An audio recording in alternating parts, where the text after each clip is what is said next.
Evangelista segundo João.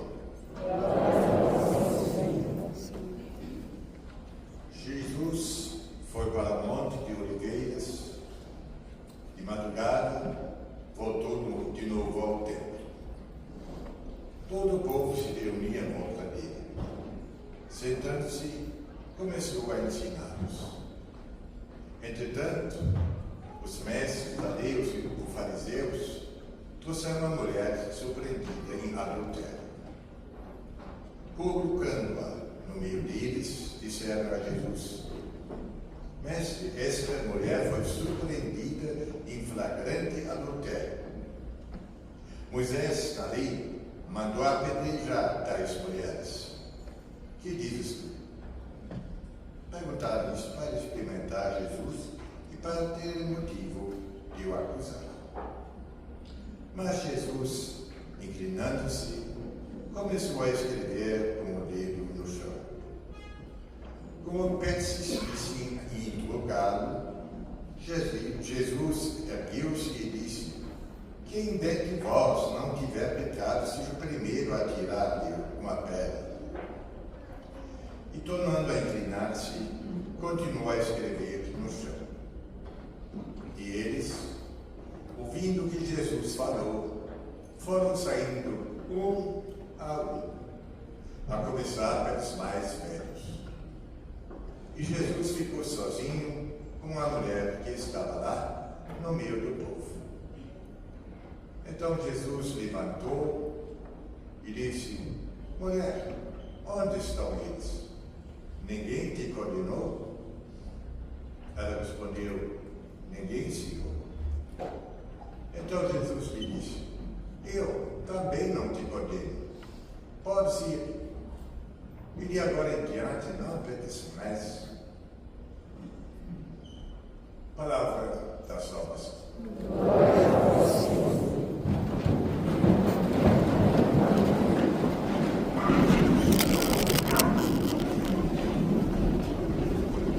Estamos no quinto domingo da Quaresma, iniciando a última semana da Quaresma, porque domingo que vem já começa a Semana da Paixão. Então, quando a gente faz assim, o rito, né, 5 domingos em seguida, normalmente o último quer ser o resumo de tudo que foi dito anteriormente. Então, vou tentar fazer isso, não sei se consigo.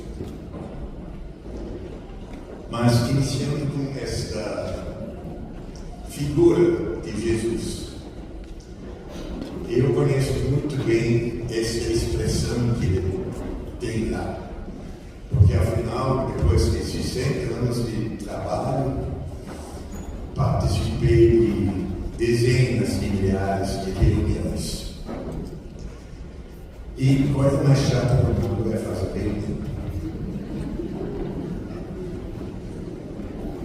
Tem que praticar muito para ter que fazer tudo. Mas uma maneira de suportar essas reuniões, quando o tédio aumenta demais, eu pego um bloquinho de anotações, uma caneta e fico rabiscando, né? E daí passa o tempo, a gente se acalma e deixa passar. É exatamente esse é o símbolo que o Evangelho de hoje traz em Jesus. Ou seja, Jesus estava de tédio, dessa besteira, dessa insistência de todo mundo de olhar quem pecou, quem por castigo deve ter. Gente, quem? Mas eles se mantêm calmos, mas eles insistem. Aí não tem jeito, né? Aí o ácido não vem, né? E com o ácido ele chega e porcaria! Quem vocês querem pecar, me joga e todo mundo vai embora. Quer dizer, essa é a cena. Ponhamos isso na cabeça, essa é a atitude do Deus encarnado no meio de nós. Ele não quer saber desse negócio de julgar, de não julgar, de condenar, de apedrejar, de guerra, de violência. Não é dele.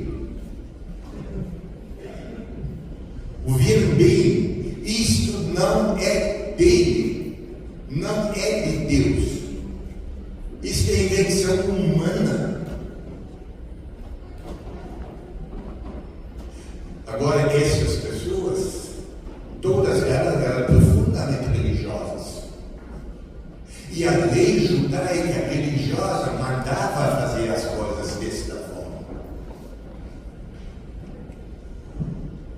E aí, Jesus diz claramente: não me interessa como as religiões querem julgar as pessoas. Não é por aí. E durante os primeiros tempos do cristianismo, realmente isso deixou de existir. Não tinha esse tipo de coisas. No Concílio de Jerusalém, nos anos 40, 45, os apóstolos estavam pau da vida um com o outro, brigaram feio. Paulo enfrentando Pedro, chamando ele de mentiroso e por favor. Mas no fim, eles chegaram a um consenso e saíram daquela reunião.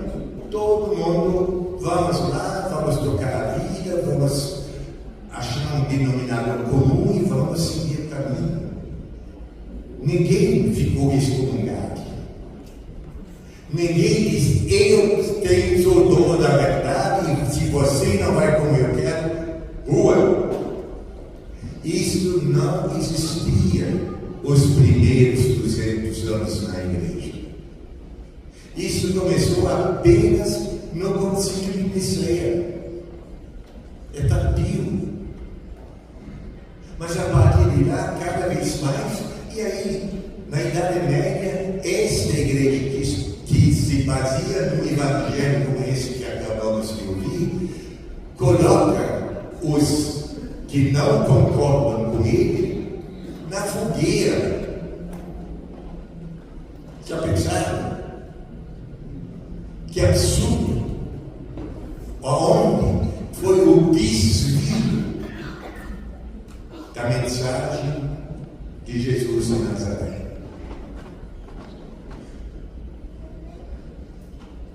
Depois da Segunda Guerra Mundial, nós tivemos uma fase onde parecíamos ter compreendido aonde nos leva a violência. Começa em casa e termina numa guerra mundial. Porque quando eu ponho na cabeça das pessoas, via religião, que é certo castigar o outro se ele não fizer o certo, então a base está plantada para as guerras. Eu não posso reclamar, fomos nós cristãos que estamos vendo isso. Mas depois da Segunda Guerra parece que nós passamos um tempo bastante mais tranquilo. Chegamos até ter um concílio Vaticano II, 20 anos depois. Quer dizer, houve uma fase de crescimento. Só que também, de novo, só por um tempo.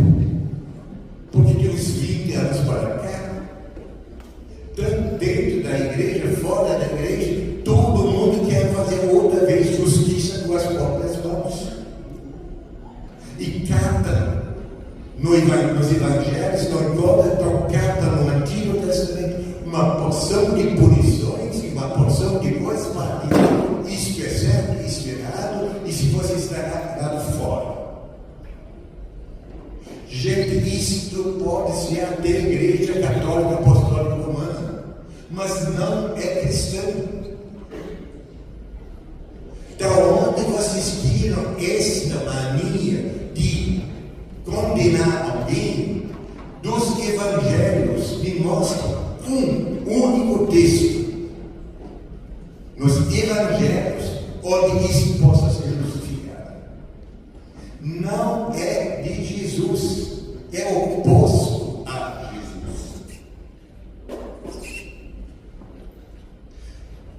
Então, esta é a conclusão da nossa caminhada no Erasmal nesses 5 maravilhoso nos preparar para esta grande verdade. Não é o perfil de Jesus, que é o Deus encarnado na história, olhar para os pecados e a partir dos pecados condenar alguém. Não é cristão. O que é cristão? Este mesmo Jesus, que fica entediado por essa história da justiça humana que quer se vingar. Tempo depois, morre numa cruz.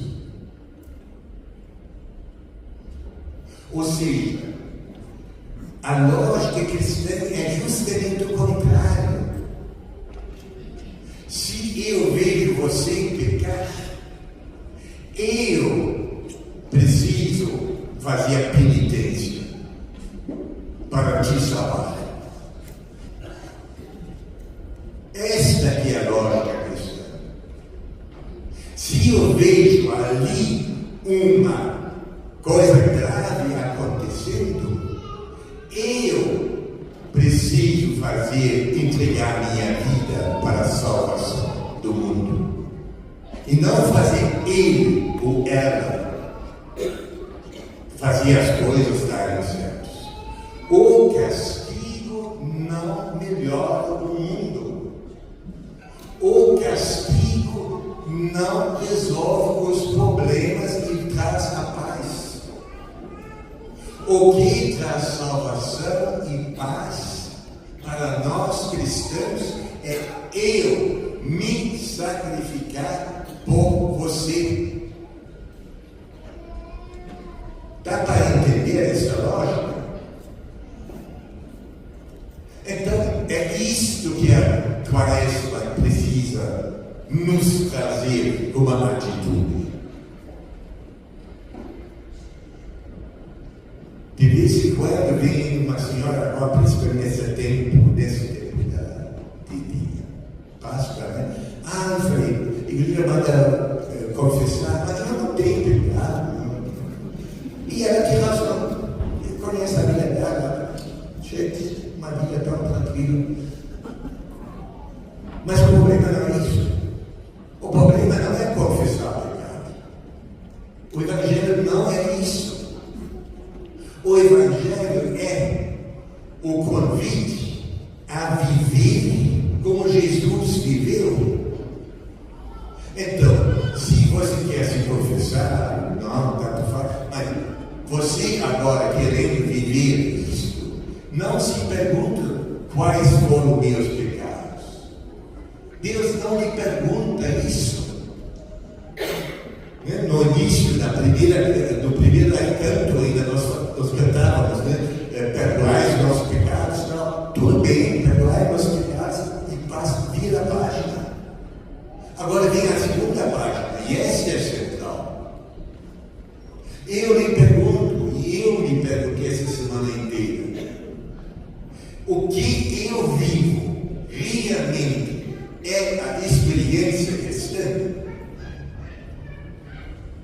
A minha vida, realmente, eu livremente me sacrifico para a salvação do mundo?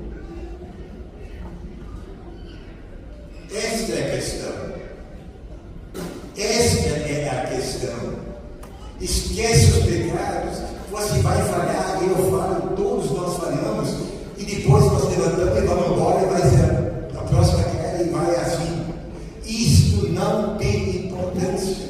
A importância, o olhar precisa estar. O que eu estou fazendo para que exista salvação? E para isso eu preciso me sacrificar. Eu preciso abrir mão do meu conforto para o bem da humanidade. No ideal, eu preciso ir à cruz, morrer na cruz para salvar o mundo. E um outro texto de Jesus deixa claro: pensar que esse ideal ele que conseguiu. Alguns mártires conseguem, mas são poucos. Eu não sei se eu seria capaz. Mas tem aquele outro evangelho. Se alguém te dá um tapa na cara, dá o outro lado do rosto. Isso eu posso fazer. Se alguém te tira o manto, dá-lhe também a camisa. Se alguém te tira alguma coisa, não reclame, não agarra de volta, mas entrega e dê mais ainda. Isto eu posso fazer.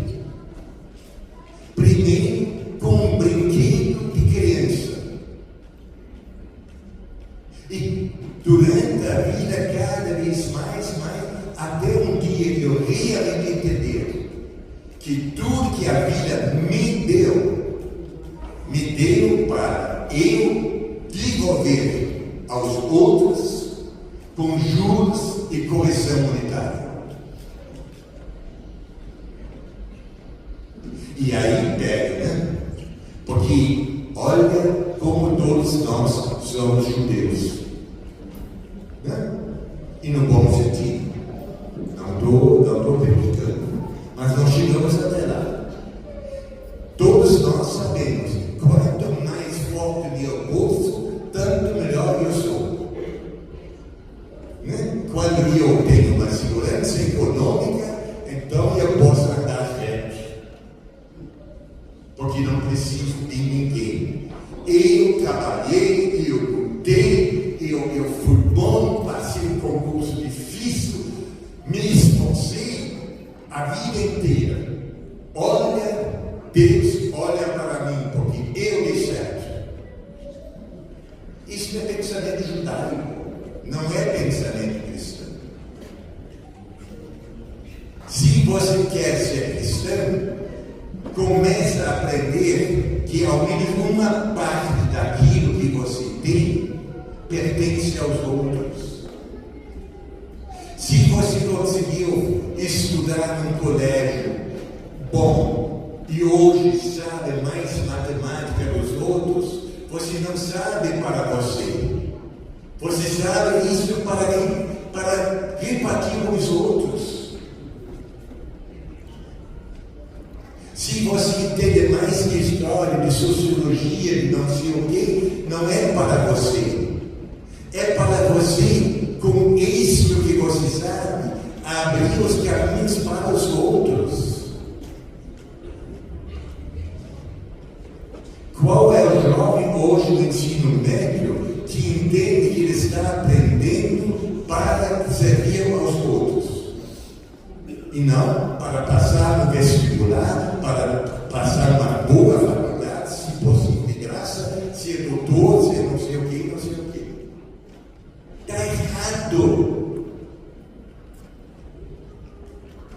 Tudo que eu aprendi e tudo que eu tenho para servir e não para ter, não para não ter. Viu, Rodrigo? Se o seu saber jurídico não serve, então, meu amigo, ótimo para você, mas não ótimo diante de Deus. O nosso saber é serviço. Serviço.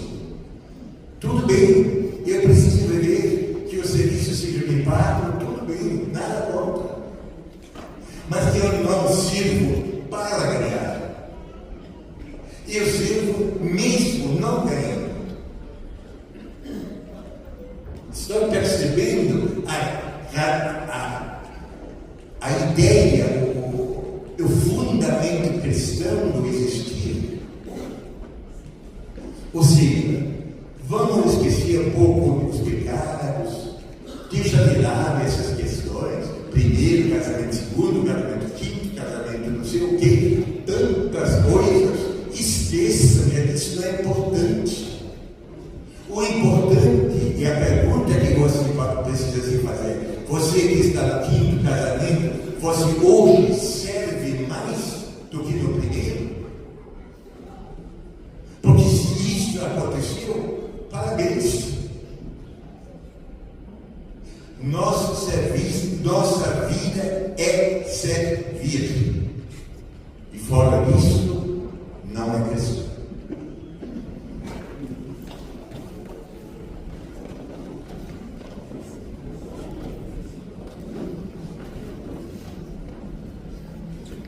Querido Deus Pai, venha convosco. Que o Senhor vos abençoe e vos guarde. Mostre sua face e se compadeça de vós. Volva o seu rosto para vós, vos dê a paz. Que o Senhor vos abençoe em nome do Pai, do Filho e do Espírito Santo. Eu não tenho como não olhar os senhores, e também não posso negar que eu vejo. Eu vejo aqui uma concentração de inteligência humana enorme. Não sei se tem muitos lugares no Brasil que numa só vez tanta inteligência está reunida. E todos vêm para celebrar o cristianismo. Será que realmente não é possível que pessoas com sua experiência,